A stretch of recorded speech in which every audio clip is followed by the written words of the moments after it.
Recientemente, el anime de Shingeki no Kyojin ha concluido y muchos se han dado la tarea de teorizar acerca del polémico final que ha tenido. Y nosotros, como Kobacha Corp, hemos hecho también lo propio. Y esto es lo que ha ocurrido.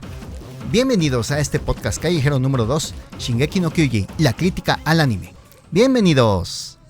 Sobrepensar, entonces, es la crítica que hay sobre analizar demasiado una obra, un manga, un anime. Sí, algo así.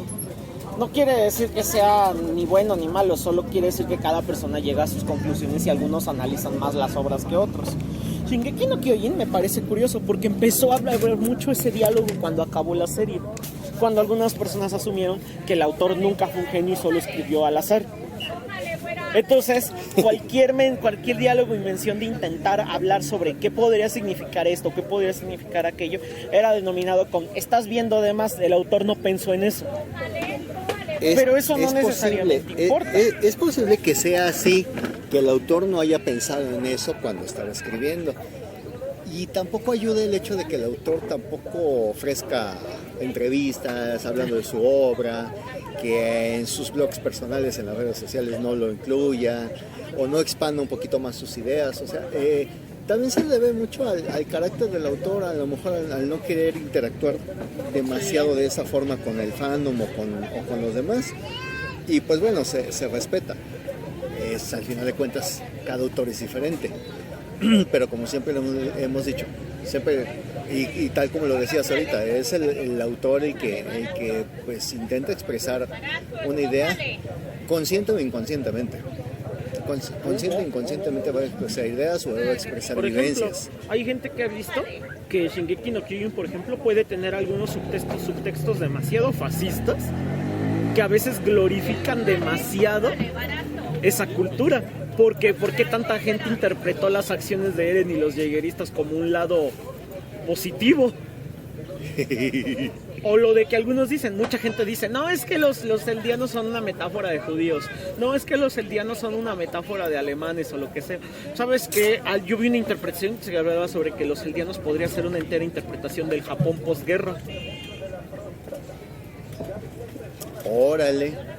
¿Te acuerdas de cómo Japón se volvió un país demonizado debido a sus acciones antes de la Segunda Guerra Mundial y en los 100 años que se la pasaron haciéndole guerra y destruyendo pueblos y conquistando, y el cómo fueron sometidos y forzados a básicamente hacer ¿cómo explicarlo?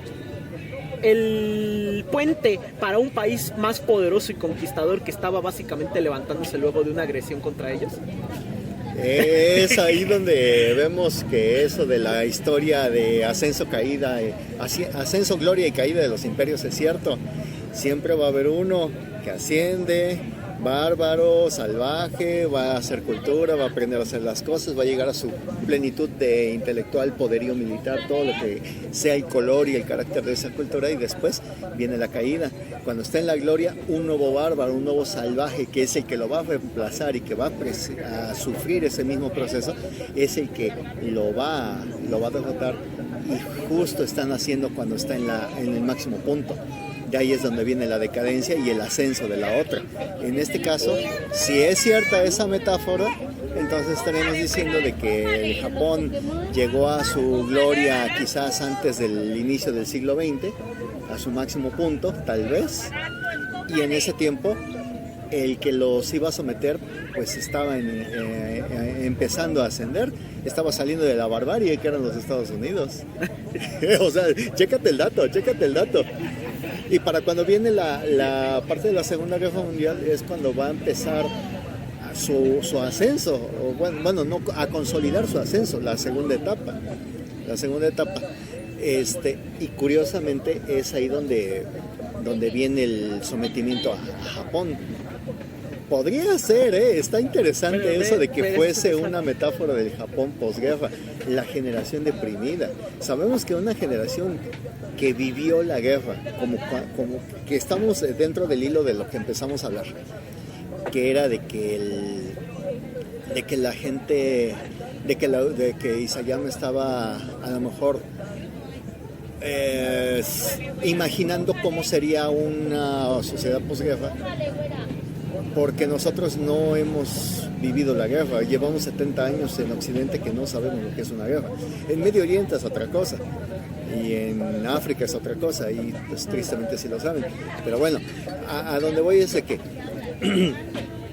el por mucho que se haya, bueno, posiblemente se documentó, posiblemente no se documentó, aunque sabrá Dios qué cosas habrá leído, para tener referencias tan exactas acerca del fascismo, ¿no? Eso es a lo que yo me refiero, con que un autor lanzando dardos a ver qué encaja, viendo qué podría encajar en su historia o cómo expresarlo, termina expresando a veces cosas que no quería decir.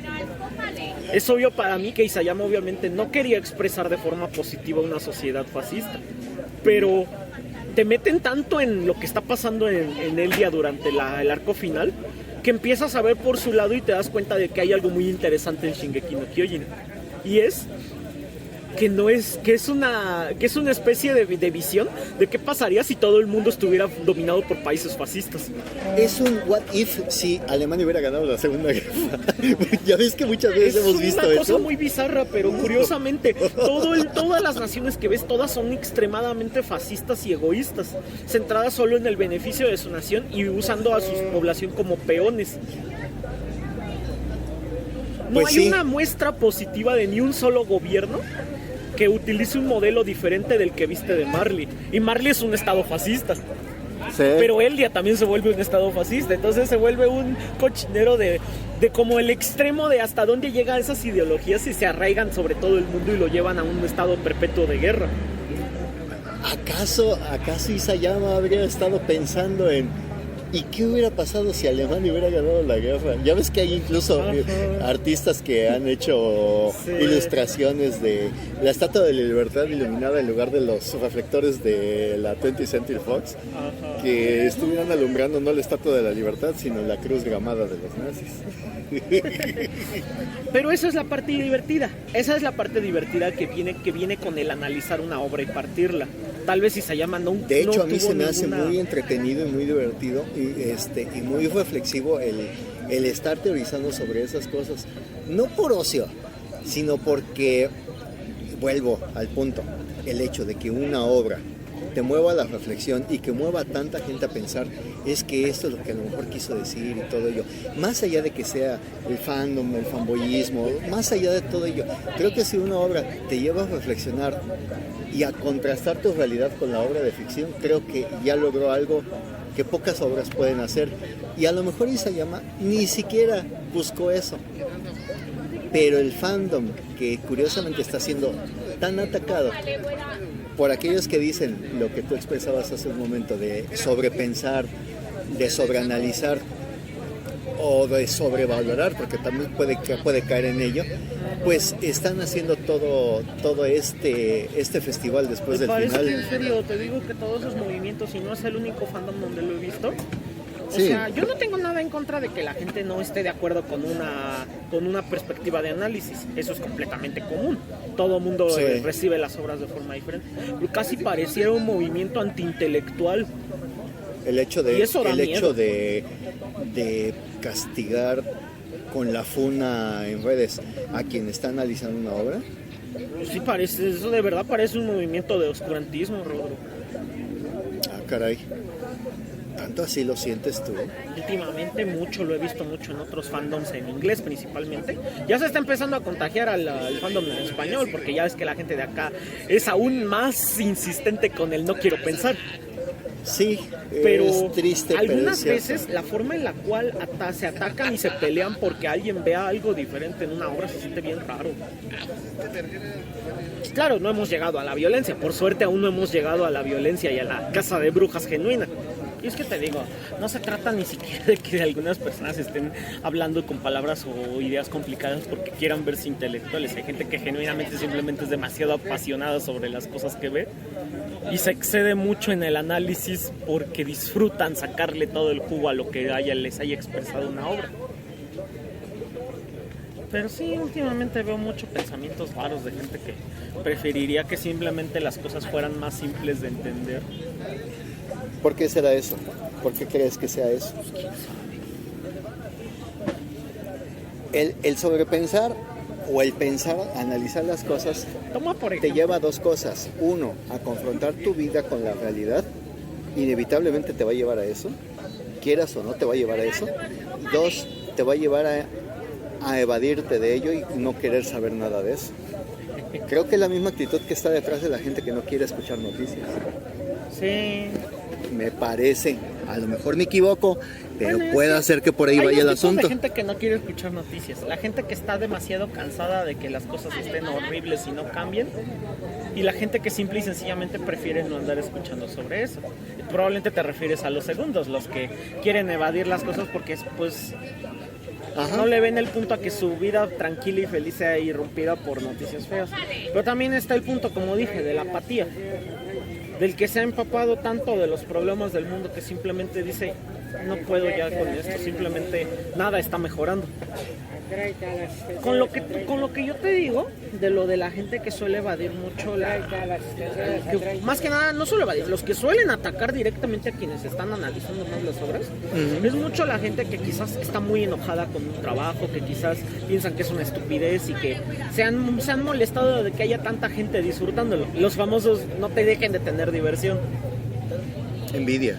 Sí, Está la envidia detrás de eso. O sea, la envidia de aquellos que están disfrutando una obra y tú no. O tú no encuentras una obra que disfrutes. O bueno, sí, es que está eso, está el yo quisiera ser parte, pero detesto de lo que están hablando y por lo tanto no quiero que se diviertan con ello. También está ese pensamiento, es muchas razones por las que ocurren. Toma por ejemplo un caso que es muy muy famoso, el más famoso en la comunidad de este tipo. La gente que analiza hasta el cansancio Evangelion. ándale, eso es un buen caso, un buen ejemplo. Todo el mundo sabe, pero algunos saben más que otros, Buen que ejemplo. mucha de la simbología de Evangelion fue puesta por lo esotérico, por lo extraño y por lo místico que le daba a la obra. Sí. Pero, como te digo, a veces uno nunca nota cuando algo que tú añadiste nomás por risas puede terminar dándole un significado diferente a las cosas que expresas. Y mucho de eso en la obra de Evangelion ayuda mucho a elevar las escenas, la atmósfera, el pensamiento de lo que podría simbolizar lo que está expresándose en la escena y el cómo mejoran las escenas, la escenografía o la iconografía que utiliza Evangelion. Pues sí, el ejemplo más claro es las cruces y el nombre, los ángeles. Ángeles y las cruces creo que son símbolos muy fuertes. Allí la imagen de ver a Adán crucificado, el ángel crucificado sí te da así de... Y hace volar tu cabeza, algunas veces ni siquiera para analizar, algunas veces hasta como inspiración. Ves algo que genuinamente te impacta y te desgarra por dentro y dices, diablos, yo tengo que hacer algo así, tengo que expresarlo de una manera. En mi caso, por ejemplo, yo enloquezco y comienzo a escribir, pero suelo escribir análisis o cosas así porque cuando algo de verdad me impacta, quiero escribir de inmediato, quiero escribir esos pensamientos. Es por eso que termino molestando a mi amigo. Bueno, Me da risa, el otro día me dice, güey, ¿cómo que no sabes escribir ensayos y todas las cosas que me has mandado? Y ya pues le tuve que decir, bueno, pues es porque no quiero hacerte tu tarea. bueno, eso es otra cosa. Sí, a lo que me refiero es de que cuando tú ves algo en una obra de ficción, es lo que te dije, es un diálogo entre dos personas, el análisis. El análisis, un diálogo entre dos personas, pero que no se ven cara a cara, sino uno que presenta la obra y otro que la analiza a distancia, a destiempos incluso. Incluso al paso del tiempo, en efecto, porque uno puede analizar la obra de tal autor aun cuando ya hayan pasado 10, 15, 20, 50, 100 años. Y el contexto siempre cambia, la era te da una perspectiva diferente a cada obra. Sí, por eso siempre dicen que la mejor forma de acercarse a criticar una obra es primero entender al autor, en qué época vivió, qué impactos recibió en su crianza, en su juventud, qué lo inspiró a escribir, etcétera, para entonces entender muy bien, mucho mejor, a lo mejor lo que él quería decir.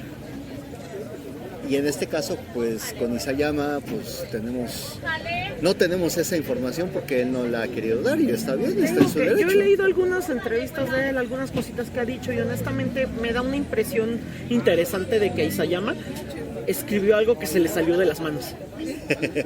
Sí, Isayama ha comentado que una de sus primeras maneras en las cuales manejó Shingeki era que en realidad no iba a pasar ni de 50 capítulos el manga.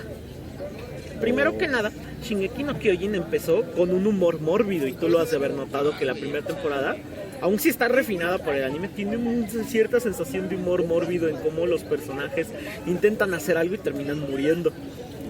En que hay muchos sacrificios innecesarios a través de todo ello para mostrar la cadena de comando ineficiente que glorifica el sacrificio. Pero es manejado con un humor muy mórbido que a veces es difícil darse cuenta si de verdad está siendo serio el autor o si está presentando algo que quiere que te lo tomes con humor negro. Todo eso, fíjate, yo no le vi por todo ningún eso lado yo lo noté negro. mucho en el primer cur especialmente cuando te lees el manga, porque mira, tómalo por ejemplo, que la historia de Eren es dramática en el anime. Él definitivamente no te lo puedes tomar con gracia, es algo dramático y horrible. Y es manejado con el suficiente tacto. Pero luego tienes un montón de reclutas que nada más existen en la historia para lanzarse a lo pendejo y morir. Para morir de formas raras. Y con titanes que aparecen de formas cómicas, pateándolos, destrozándolos o aplastándolos. Intentando expresar esta sensación como de que el mundo es absolutamente ridículo y la gente muere pues como si nada. Son como insectos que son pisoteados. Bueno, allí eso me hace recordar a un amigo que con el gore, con los anime gore y con cualquier contenido gore, sea animado o no animado, él se pone a reír. Le da gracia. Le da gracia ver una escena así de impacto. Se pone a reír. y yo pensé que lo decía por meme, pero no. Lo comprobamos relativamente hace poco, hace menos de 2 años lo comprobamos. Saliendo de la pandemia, precisamente cuando se empezaron a abrir los cines y todo, él empezó a ver algunas cosas, nos reunimos, empezamos a platicar y vimos algunos clips de cositas de anime. Y cuando aparecían los clips de animes gore, y empezaba desde el fondo, o sea, se le notaba que desde el fondo se empezaba a carcajear, así, le brotaba del alma esa risa así. Y no te voy a mentir, algunas veces las escenas de gore suelen ser tan mórbidas, tan grotescas, que son absurdas. Sí. En Shingeki no Kyojin nunca llega a ser tan grotescamente absurdo, pero hay unas escenas que genuinamente dices, bueno, ¿y pa' qué? Además existió para que lo aplastaran de forma estúpida. Algunos personajes mueren de formas muy estúpidas en el primer curso, o toman decisiones tan estúpidas que dices tú, ¿pero por qué? Pero tú sabes por qué. Y es porque el autor quiere mostrar la crueldad del mundo que está mostrándote. Y cómo el humano es impotencia. incapaz. La impotencia de hacer algo ante una amenaza que simple y sencillamente... Adiós, no puedes... Algunos lo expresan mejor, algunos genuinamente sientes horror de lo que estás viendo y como dije, en Shingeki al principio sientes horror, pero yo siento que te desensibiliza muy rápido la historia. Y al darse cuenta que estaba siendo muy desensibilizado, Shingeki no Kyojin toma una aproximación diferente, el misterio. Esta vez ya no quiere expresar el horror del mundo, sino el misterio de este mundo. Y es ahí en donde empieza una táctica muy común, las supuestas y famosas cajas de misterio. Tú le presentas a un espectador una caja misteriosa, con algo que hay adentro, pero le pones 20 trabas en el camino antes de que puedas saber qué hay en la caja. Eso es Shingeki y esa es la manera en la cual escribe su historia. Interesante, hay muchas forma de pistas verlo. de misterios que hay para que tú sigas enganchado con, bueno, ¿y qué hay aquí? ¿Qué va a pasar aquí? El famoso sótano es una caja de misterio. Y Isayama puso eso como una límite hasta el punto en el cual él decidiera si iba a ir con su final original o si iba a ir diferente, ahora que la serie estaba estallando en popularidad gracias al anime.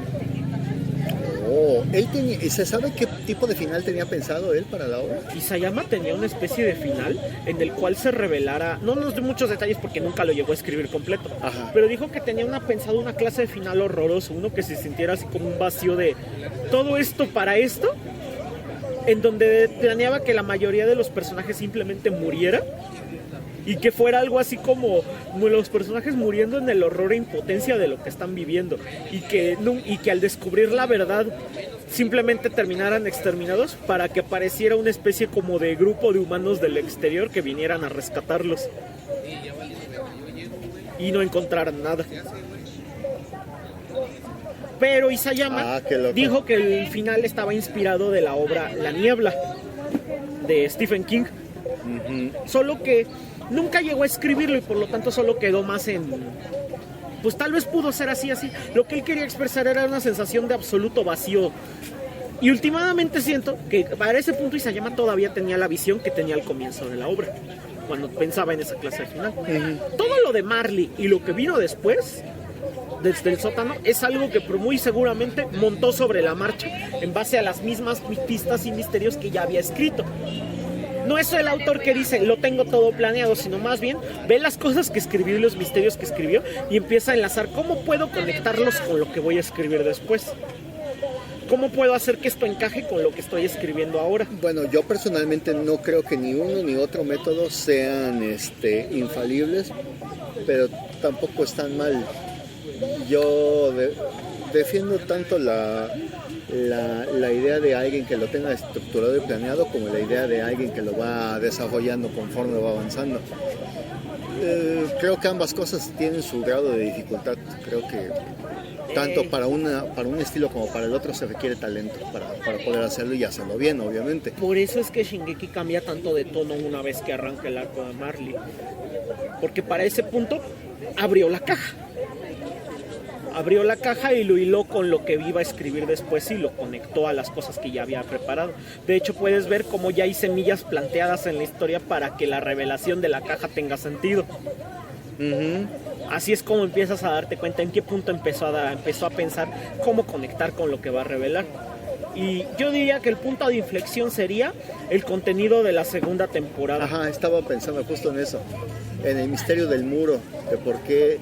¿Te acuerdas esa secuencia de tensión en donde van a caballo los grupos bordeando el muro tratando de encontrar y terminan encontrándose esos grupos? Ajá. O sea, y en completa oscuridad, donde es la hora a la que se supone que los titanes no se mueven, o sea, todo eso está muy bien llevado y precisamente el hilo conductor de esa segunda temporada es el misterio, la aparición del titán bestial y la secuencia de la torre, que se enlazan muy bien al final de esa temporada hacia ese punto de misterio.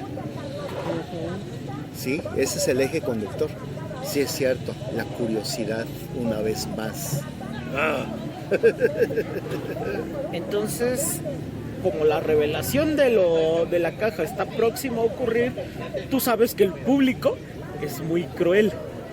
Sí. El público es muy cruel y cuando tú abres el misterio, las sorpresas se acaban, la intriga se acaba, la expectativa se acaba. Tienes la respuesta y una vez que tienes la respuesta debes saber muy bien cómo vas a hilar lo que va a venir después para que tu público se mantenga entretenido. A ver, aquí yo tengo una idea. Planteas una cuestión, la rodeas de misterio, desarrollas la cuestión envuelta del misterio, destapas o descubres el velo de misterio y lo resultante tiene que ser un detonador para el argumento de la segunda parte y posiblemente final de todo lo que estás haciendo. No está mal la técnica, no está mal. O sea, desmenuzándola así como estamos haciendo en pocas palabras, no está mal, hasta interesante suena. La práctica de la caja del misterio, curiosamente, fue una planteada no hace muchos años, que ya existía obviamente y siempre ha existido, pero alguien lo puso en palabras con la idea de la caja del misterio. Fue el director J.J. Abrams, famoso por haber escrito el capítulo 7 de Star Wars en películas, el episodio 7, el comienzo de la trilogía de Disney. J.J. Abrams es conocido como un escritor mediocre. En serio, hoy en día la gente lo trata de mediocre, pero es muy bueno en hacer algo. Pero tiene algo interesante en su manera de hacer las cosas. Y creo que es algo que puedes aprender y mejorar. Es la caja misteriosa, él lo llamó así. Básicamente es un término en el cual él comienza escribiendo una historia sembrando misterios, semillas que ni él mismo sabe cuál es la respuesta. Dice que quiere que la historia se desenvuelva en base a perseguir ese misterio, porque para él la gracia de la historia se acaba cuando descubres el misterio. Por eso dije que es un escritor muy mediocre, porque es la clase de persona que puede empezar un misterio y atraer a muchas personas con qué hay detrás de ese misterio. Piensas, ¿qué podría haber ahí? Intentas teorizar y desarrollar una historia entera en tu cabeza. El problema es que ni él mismo suele saber cuál es el misterio. Ni él mismo usualmente sabe qué es la respuesta, porque a medida que va haciendo la historia va sembrando más misterios, atando más misterios, creando más misterios para seguir manteniendo enganchado al público, hasta que cuando se abran las cajas probablemente muchas están vacías o con respuestas tan banales o tan sosas, pero pues para ese punto ya los mantuviste años entretenidos. Sí, sí es cierto. Yo de hecho creo que así Oye, FGO sigue ese patrón, ¿te das cuenta? En cierta forma, porque hay misterios en la trama que dices, ay, ¿cómo va a desarrollarse esto? ¿Qué va a pasar? No al 100%, no al 100%, porque FGO ya tiene un derrotero fijo hacia dónde se tiene que ir. O sea, aquí el enemigo se veía, bueno, ya no es el dios alien, sino es el que está detrás del dios alien y todo ello. FGO plantea sus capítulos en base a un misterio que el autor hace mucho tiempo escribió y planteó y sabe qué es, y en el camino pues va dejándose que cada capítulo desenvuelva una historia diferente mientras va respondiéndote a gotitas el misterio. Exactamente. Es una manera de utilizar ese método, sí. El problema es que Abrams suele ser la clase de persona que no te da respuestas hasta el final. Por eso empieza a plantear tantas cajas de misterios que es difícil seguirle el ritmo a todos. Y cuando se abren los misterios, pues terminas descubriendo que no eran tan interesantes o eran tan absurdamente vacíos o hasta sin respuesta. Que yo creo que Shingeki seguía ese método también, pero Isayama se le ocurrió una respuesta que pudiera atar todo bien y en cierto punto empezó a sembrar las semillas para hacer que se tuviera sentido esa respuesta. Digámoslo así, que él pudo haber ocupado ese recurso, a lo mejor instintivamente, porque creo que muchos autores lo han ocupado de esa forma instintivamente, y al final de cuentas su respuesta a su último misterio, que fue el sótano, desencadenó la trama o los argumentos para cambiar el tono de la historia, para convertirlo en una historia militar. Pero ahí va la parte divertida. La semilla de ese cambio de tono ya había sido plantada. Sí. La plantó y no mucho antes de revelar el misterio del sótano, porque era como un prototipo para su idea de lo que quería hacer después, lo cual te da una idea. Cuando Isayama cerró los misterios y planteó las semillas para la revelación del sótano, ya tenía una idea de que la historia debía continuar. Ajá, la historia iba a continuar allí después del misterio, y por lo tanto sembró semillas para que te vieras haciendo una idea de qué tono quería darle a la historia. Hablo, por supuesto, del arco de la insurrección. El arco de la insurrección para mí es uno de esos arcos que merece una buena pues, rewatch o releída, como lo quieran ver, después de haberse visto el arco final, porque te plantea un montón de cosas interesantes. Y para mí, la frase que más me llama la atención es la que dice Kenny al final del arco, cuando habla sobre la vida que él ha tenido, la vida que Levi ha tenido y la vida que todos aquí tienen, y dice: todo mundo es adicto a algo, todo mundo necesita embriagarse de algo para mantenerse de pie en este mundo que está completamente demente. Y esa idea está muy planteada al final, en el arco final. ¿Recuerdas la frase que dice Eren? Que se volvió esclavo de la propia libertad. Ajá. Se refiere mucho a eso. Eren necesitó embriagarse de libertad para lidiar con la verdad que cargó del mundo y todas las cosas que vio. Necesitó enamorarse de ese concepto y obsesionarse con ello para poder mantenerse cuerdo. Órale. Uy. Bueno, es una de las formas en las que se puede interpretar la participación de Eren, no es la única. Exacto, eso es lo divertido de volver a ver qué cosas plantea Isayama. ¿Sabes cuál es el problema con ese arco final? Uh-huh. Que Isayama empezó a plantear otros misterios que como que llevaron a nada. Como el famoso incidente de Ymir, ¿recuerdas? Ymir para muchos sigue siendo un personaje que se siente muy ilógico, porque a veces muestra unas cositas, pero luego le revela la verdad y es otra cosa diferente. Por ejemplo, Isayama teniendo a Mikasa en su cabeza como la clave de todo, es algo que él definitivamente lo pensó antes del final, pero no lo comunicó muy bien en su historia. Y cuando finalmente te das cuenta dices: bueno, pero la escena de Eren en los caminos se siente ahora bien diferente con la respuesta. ¿Recuerdas? Cuando Ymir está sentada con la arena y todo, y Eren la abraza por detrás y le dice: todo este tiempo estuviste esperando a alguien. alguien que te diera una respuesta, alguien que te dijera dónde puedes encontrar esa libertad. Eren le dice, todo este tiempo has estado esperando por alguien que te libere de aquí. Pero ahora que tenemos la información, podríamos decir que ese alguien no era Eren, ¿no? Exacto, y se vuelve aún más rara la escena, porque la escena originalmente interpretaba a Eren diciéndole que ella era libre y dándole esa libertad de que ella decidiera por su propia cuenta a quién apoyar, si a Zeke o a Eren. Pero últimamente la escena cambia mucho de lo que se supone que está representando la escena, cuando entiendes que ni Eren ni Zeke eran la clave, era Mikasa. ¿Y recuerdas lo que te dije? De que si Eren era esclavo de lo del ciclo del destino, porque Ymir necesitaba que ese ciclo del destino pasara para liberarse, entonces eso quiere decir que Ymir básicamente torturó mentalmente a Eren para convertirlo en un genocida, para poderlo poner en un escenario en el cual se volviera una amenaza del mundo, y entonces Mikasa tuviera la oportunidad de enfrentar a esa persona y matarlo a pesar de su amor, lo cual liberaría a Ymir de su propia maldición. Exacto. Entonces se siente como... ¿Eh? Sí, es que sí, esa es la lógica conclusión a la que llegas después de ver el final y analizar esa parte de cuál era la relevancia entonces de Mikasa o para qué, o a qué se referían de que ella era la pieza clave. Aunque también hay otra inconsistencia por ahí rara, pero... ¿Recuerdas lo que no. te comenté? Los dolores de cabeza. Los dolores sí. de cabeza que Mikasa tenía tienen sentido cuando entiendes que era Ymir intentando contactar con ella. Pero entonces, ¿por qué Levi también estaba teniendo dolores de cabeza al comienzo del arco?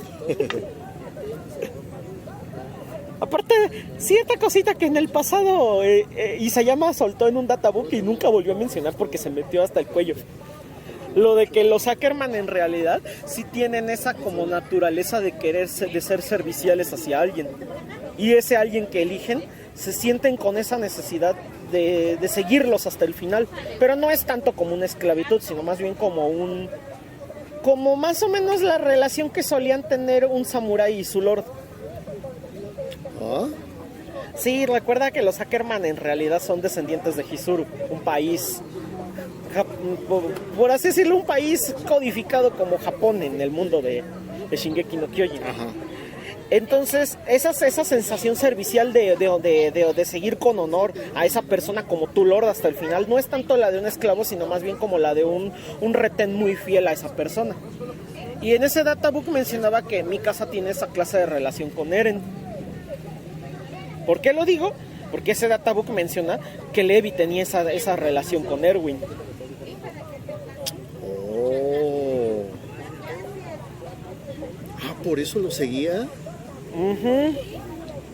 Yo pensé que era porque reconocía en él al líder, el cual poseía los ideales que iban a traer a un mejor futuro. Exacto, y es más o menos esa idea, que los Ackerman diferentes unos de otros, pero siempre terminan siguiendo a alguien como el líder que los guíe. Siempre encuentran a una única persona que seguirán toda su vida.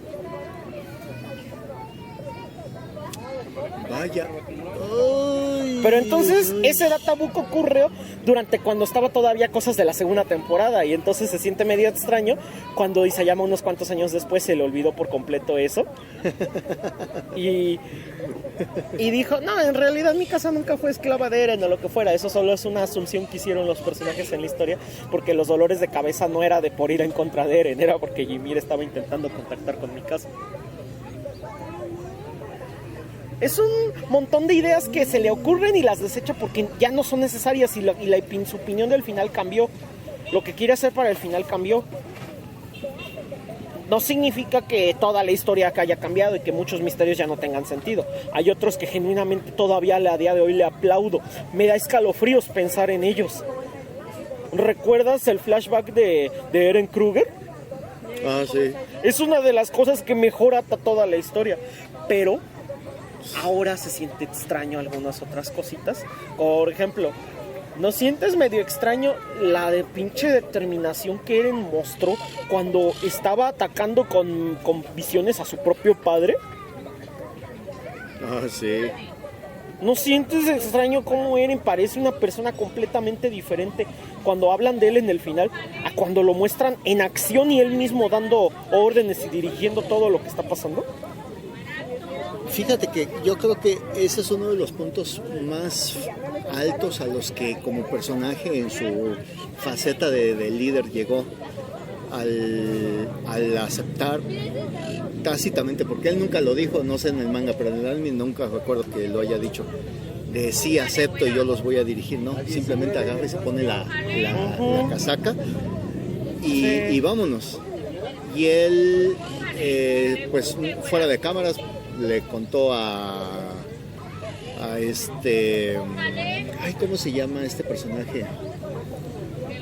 Al que tuvo razón, el cual me insistes que tuvo el razón. chiste de lo de que tuvo razón. Flock, ¿no? Flock, exactamente.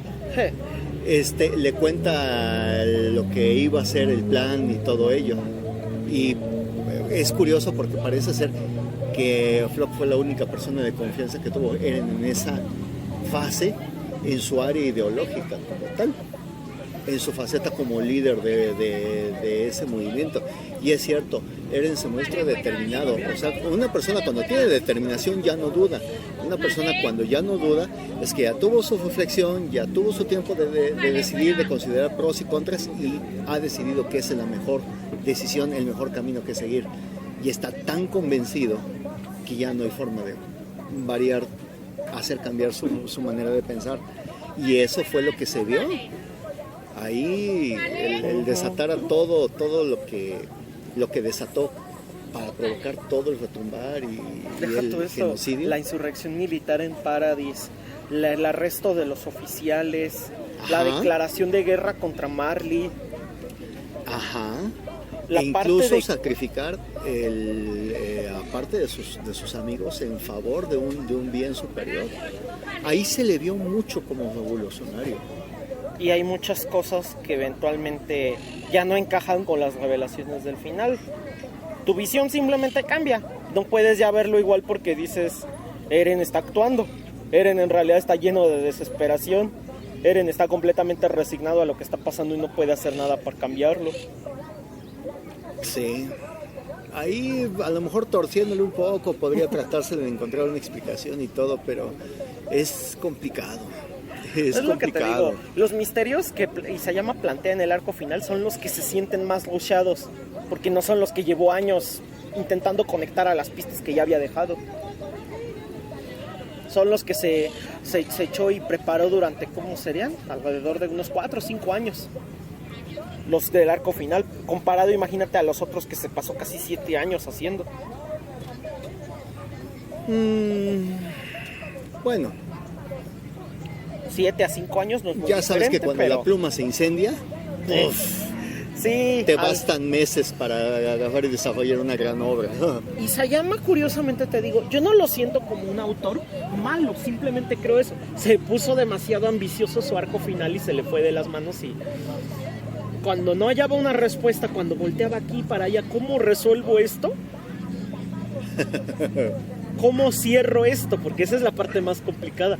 ¿Cómo das una conclusión que ate a todos los que se sintieron impactados viendo las escenas de los caminos? El choque de Paradis en Marley, en Shiganshina. Sí. La parte del ataque en Liberio.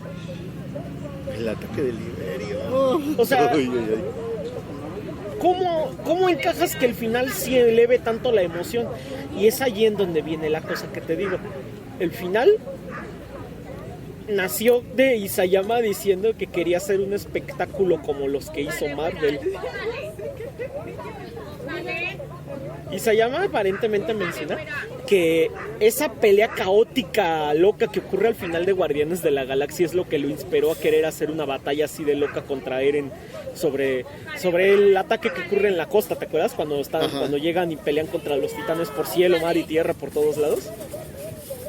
Faico volador, yo todavía no supero eso. Todas esas secciones aparentemente fueron inspiradas de Isayama teniendo un momento de brillantez diciendo algo así de loco, que se vea impresionante. A ver, veamos, si juzgamos a la luz de esa declaración, la secuencia sí fue caótica, la secuencia sí fue emocionante a nivel de acción, la secuencia fue a lo mejor para el fanservice de aquellos que se acercaron para ver guamazos y guerra y peleas entre titanes, creo que sí responde muy bien.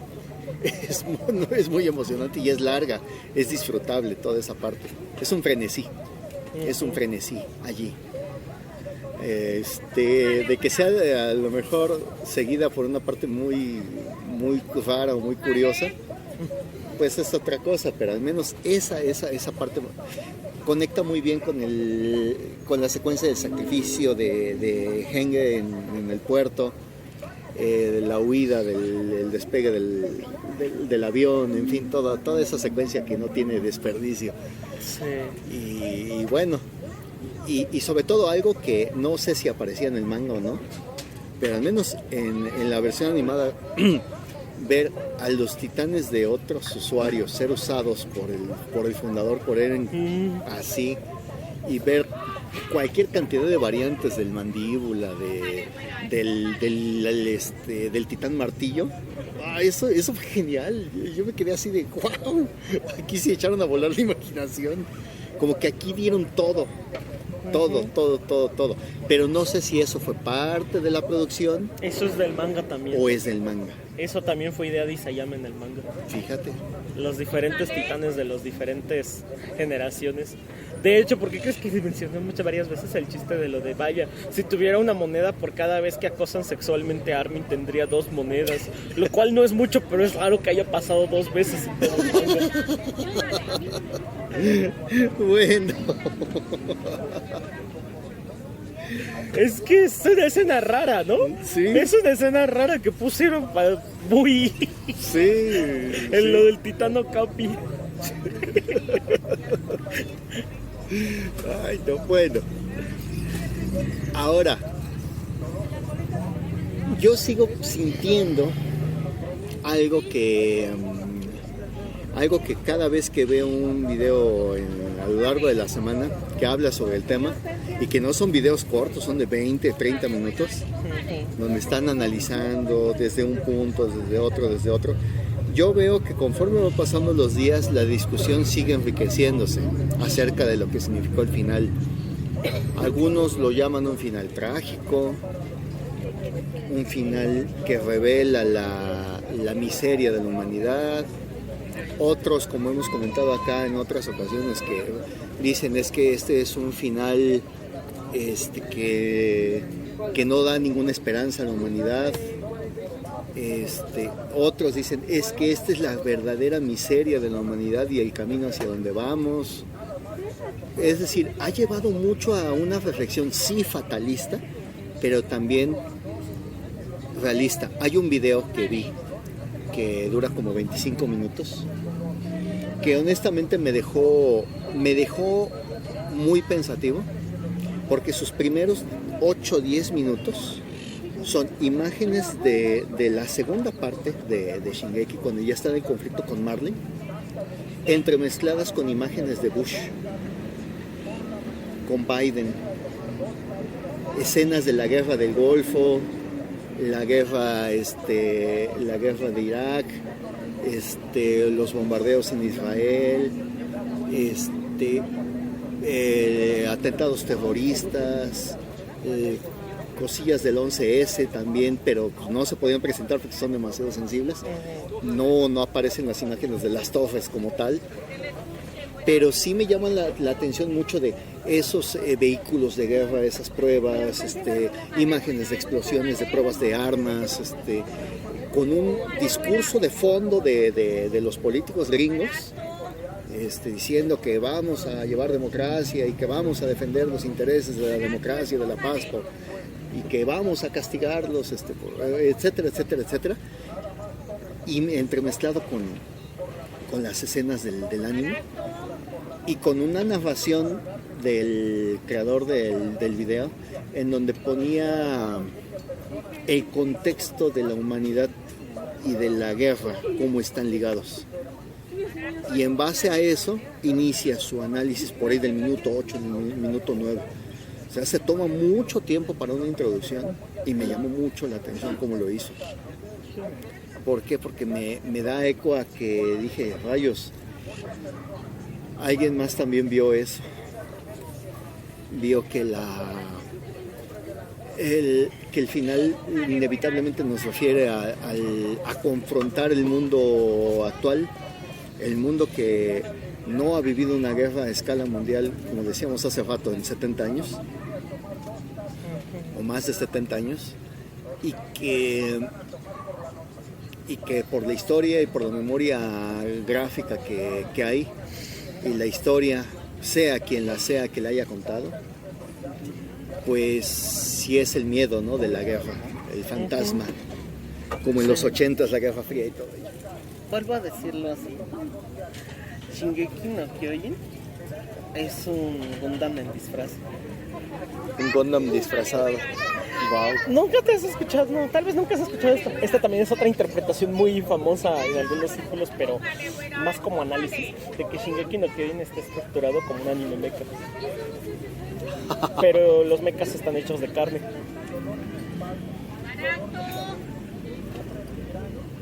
Puede ser, ¿eh? Puede ser. Y la eventual conclusión natural de retratar un conflicto ideológico pesado data mucho similar al género mecha militar. Por ahí lo del chiste de que es un Gundam en disfraz. Porque Gundam es muy común, especialmente en su línea temporal central, retratar esa clase de conflictos pesados. Bueno, Gundam es un especialista en ello y hizo escuela. Sí. Algunas veces mejor retratado que otras veces, algunos spin-offs más simplificados para el público, pero últimamente siempre maneja mucho eso. Tanto que algunos hasta ya están un poco cansados de la misma fórmula. Bueno. Es que ya sabes, el gallo no se puede atrapar tantas veces en la botella. Sí. Y la línea central de Gundam también alcanzó ese estilo, ¿sabías? La línea central de Gundam tampoco ya ha sido muy expandida últimamente porque la gente estaba empezando a notar algo.